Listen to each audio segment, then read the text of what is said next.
नमस्कार मित्रांनो. तुमच्या स्वप्नातली मर्सिडीज किंवा BMW जी आज 50-60 लाखांना मिळतीये, ती जर उद्या 25-30 लाखांना मिळाली तर? किंवा कोल्हापूरची चप्पल आणि सुरतचे कपडे जर पॅरिसच्या शोरूममध्ये टॅक्स फ्री विकले गेले तर? हे आता फक्त स्वप्न राहिलं नाहीये.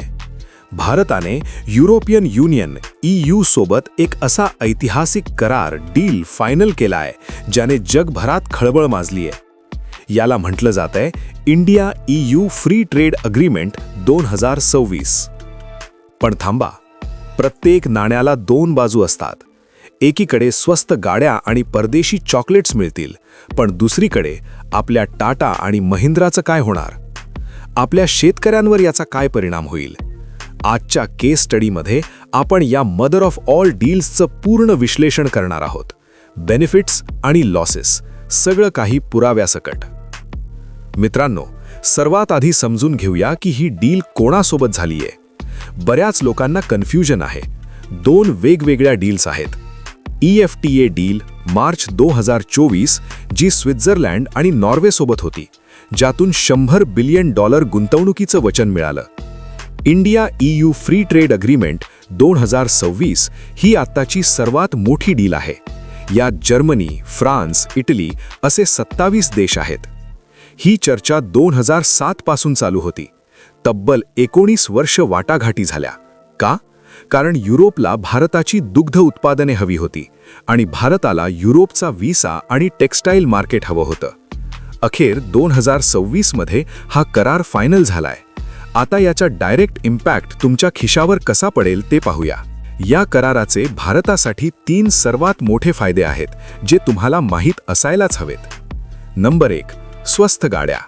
सध्या युरोपवरून येणाऱ्या गाड्यांवर भारत सरकार 110% टॅक्स लावते. म्हणजे 10 लाखाची गाडी भारतात येईपर्यंत 21 लाखांची होते. या कराराअंतर्गत हा टॅक्स 110%वरून कमी करून 10%वर आणला जाणार आहे. हे टप्प्याटप्प्याने होईल आणि सुरुवातीला फक्त 2,50,000 गाड्यांच्या कोट्यासाठी असेल, पण ही एक मोठी सुरुवात आहे. नंबर 2, मेड इन इंडिया वस्तूंना युरोपमध्ये झिरो ड्युटी. हे भारतासाठी सर्वात मोठं यश आहे. आज आपण जे शर्ट, जीन्स किंवा चामड्याच्या वस्तू युरोपला पाठवतो त्यावर तिथे 10% ते 20% टॅक्स लागतो. त्यामुळे बांगलादेश आणि व्हिएतनामचे कपडे आपल्यापेक्षा स्वस्त पडतात. पण आता टेक्स्टाईल्स, लेदर, जेम्स या वस्तूंवरचा टॅक्स 0 होणार आहे. याचा अर्थ भारताची निर्यात वाढणार आणि लाखो नवीन रोजगार निर्माण होणार. नंबर 3, सर्व्हिस सेक्टर आणि व्हिसा. भारताचे IT इंजिनियर्स, नर्सेस आणि अकाउंटंट्स यांना युरोपमध्ये काम करण्यासाठी व्हिसा नियम सोपे केले जातील.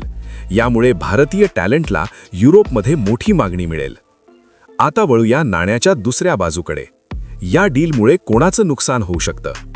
अलार्म. नंबर 1, भारतीय ऑटोमोबाईल कंपन्या, ऑटो सेक्टर. जर BMW आणि ऑडी स्वस्त झाल्या तर टाटा, महिंद्रा आणि मारुती सुझुकीच्या प्रीमियम गाड्या कोण घेणार? ही भीती खरी आहे, पण सरकारने इथे एक प्रोटेक्शन ठेवलंय. हा टॅक्स कट फक्त हाय एंड गाड्यांवर असेल. त्यामुळे सामान्य माणसाच्या 10-15 लाखांच्या गाड्यांच्या मार्केटवर थेट परिणाम होणार नाही.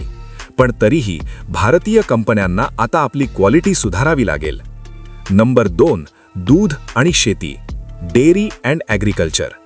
युरोपचं सर्वात मोठं स्वप्न होतं त्यांचे चीज आणि डेअरी प्रॉडक्ट्स भारतात विकणे. पण यामुळे आपल्या अमूल आणि स्थानिक शेतकऱ्यांचं कंबरडं मोडलं असतं. म्हणून भारताने या डीलमधून डेअरी आणि ॲग्रिकल्चरला पूर्णपणे वगळले आहे, एक्सक्लूड केले आहे.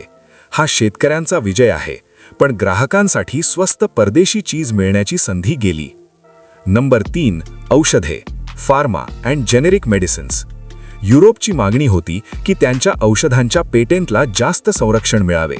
जर हे मानलं असतं तर भारतात स्वस्त औषधं, जेनेरिक मेडिसिन्स मिळणं कठीण झालं असतं. यावर अजूनही चर्चा चालू आहे आणि हा एक संवेदनशील मुद्दा आहे. मित्रांनो, शेवटी प्रश्न पडतो, युरोपने आता हा करार का केला? उत्तर सोपं आहे. चायना, चीन. चीनवरचा विश्वास उडाला आहे. युरोपला आता एक ट्रस्टेड पार्टनर हवाय जो लोकशाही मानतो आणि ज्याची मार्केट मोठी आहे, आणि तो देश आहे भारत. या करारामुळे भारताच्या मेक इन इंडियासाठी एक रॉकेट इंजिन ठरणार आहे. थोडक्यात सांगायचं झालं तर India EU free trade agreement हा भारताच्या इतिहासातील एक गेम चेंजर क्षण आहे. काही क्षेत्रात स्पर्धा वाढेल जे चांगलंच आहे, पण रोजगार आणि निर्यातीत होणारा फायदा त्याहून मोठा आहे. तुम्हाला काय वाटतं? गाड्या स्वस्त झाल्यामुळे भारतीय कंपन्या संकटात येतील का, की त्यांनी आता जागतिक स्पर्धेसाठी तयार व्हावं? तुमचं मत खाली कमेंटमध्ये नक्की मांडा. जर हा केस स्टडी व्हिडिओ तुम्हाला आवडला असेल तर लाईक करा आणि चॅनलला सबस्क्राईब करायला विसरू नका. भेटूया पुढच्या अभ्यासू व्हिडिओमध्ये. जय हिंद, जय महाराष्ट्र.